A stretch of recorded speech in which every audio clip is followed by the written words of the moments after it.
Hello my candle making friends, my name's Hannah and today I'm going to show you how to easily make candles at home step by step. You may be asking yourself, what does this lady know about candle making? Well, I've been making candles for over 15 years. I've made and sold thousands of candles under my own brand.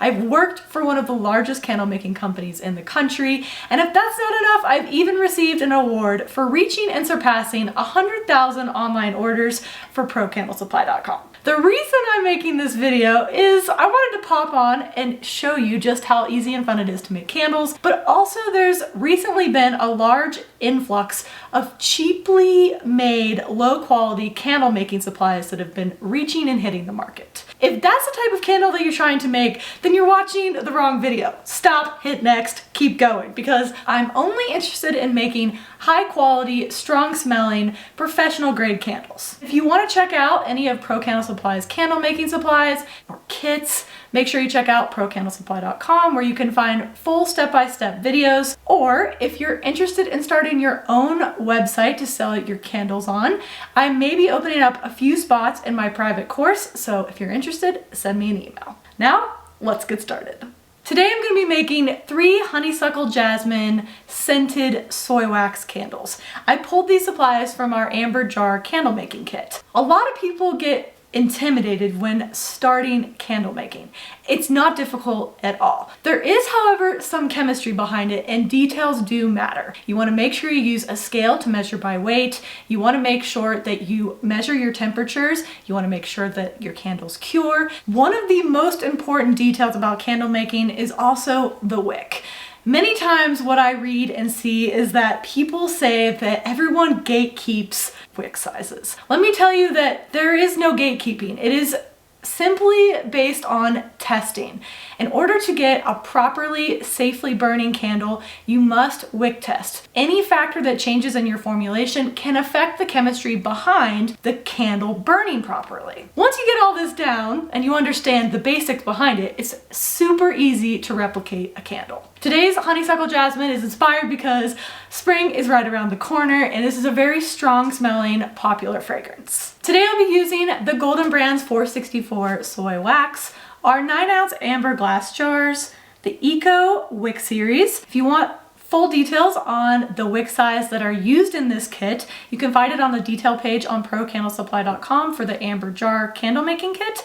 But please remember that if you change any of the variables, then this wick may not work and you'll need to do a wick test. Further, I will be using the Honeysuckle Jasmine Pro Candle Supply fragrance. I have our large pour pitcher, thermometer, a weigh scale for candle making. We also offer on our website. You will need a heat source. Today I'm just using a hot plate. It doesn't have to be any specific or special hot plate, just one that you use for crafting or candle making. And I also have a silicone spatula that should only be used for candle making as well. Lastly, don't forget your wick stickers and warning stickers. Let's weigh out our soy wax first. These 9-ounce jars hold about 7 ounces of wax by weight. First, place the pitcher on the scale. Make sure you hit tare so it reads 0 ounces.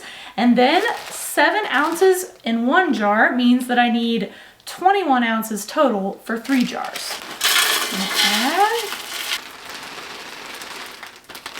And remember, when making candles, you always want to measure by weight, not by liquid volume. So these are ounces by weight, not ounces by volume. This is because densities change for candle making supplies, so you don't want to cheat yourself in supply measuring. So by weight is always the golden standard. Now that I have the wax weighed out, I'm going to remove the pitcher from the scale and I'm going to heat the wax to 185 degrees Fahrenheit. It's important to remember not to just crank the heat on the hot plate and shoot up to 185 degrees Fahrenheit. Instead, you want to gradually bring it up to temperature and make sure it's never unattended. Make sure you have your eye on it and you want to be stirring as it heats. Like you're stirring a cauldron of magical brew.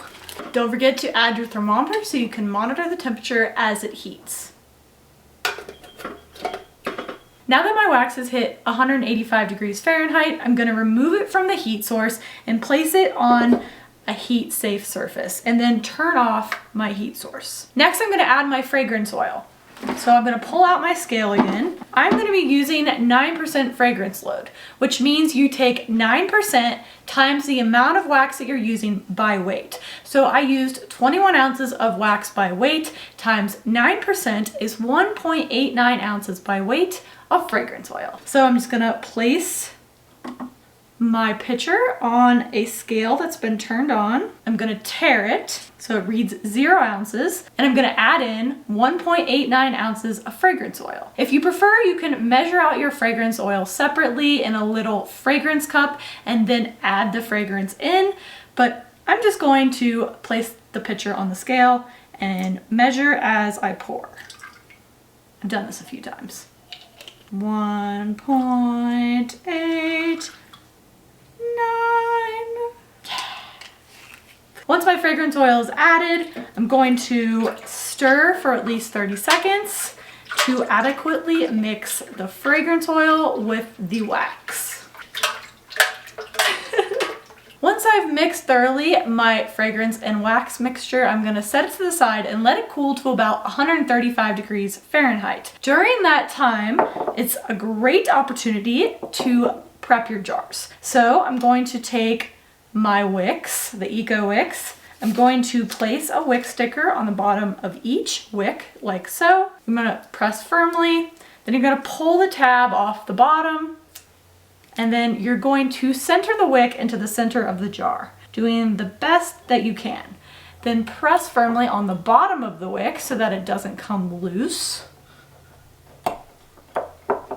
And repeat for all 3 jars. Now I want to keep my wicks straight while they're cooling. So I'm going to use my metal bow tie clips to center the wick. So they just slide right down the wick, and then there's a little slot to insert the wick into so that it's centered.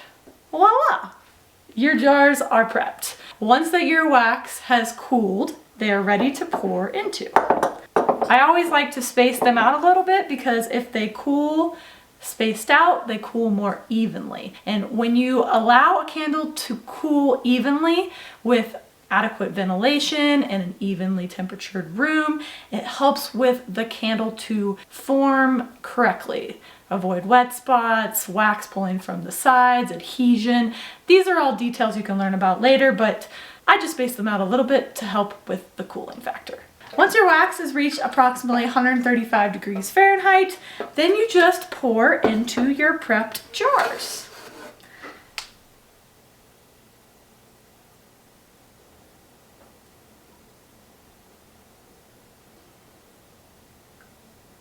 And that's it. I let these cool for about 24 hours and I leave the wick centers in so that it solidifies. Try to wait at least 3 to 5 days for a good cure and optimally 10 to 14 days. After 24 hours has passed, your candle should be cool and you can remove the wick center from the wick and trim the wick to about 1/4 inch. You can then add the warning label to the bottom of your jar, and if you'd like, you can use a heat gun to make the top nice and seamless and smooth to eliminate any possible sinkholes. After that, everything's cool, solidified, smells good. You can light that candle and enjoy. Thanks so much for watching. Don't forget to check out all the candle supplies and candle making kits at procandlesupply.com. And if you're interested in the course openings, make sure you send me an email.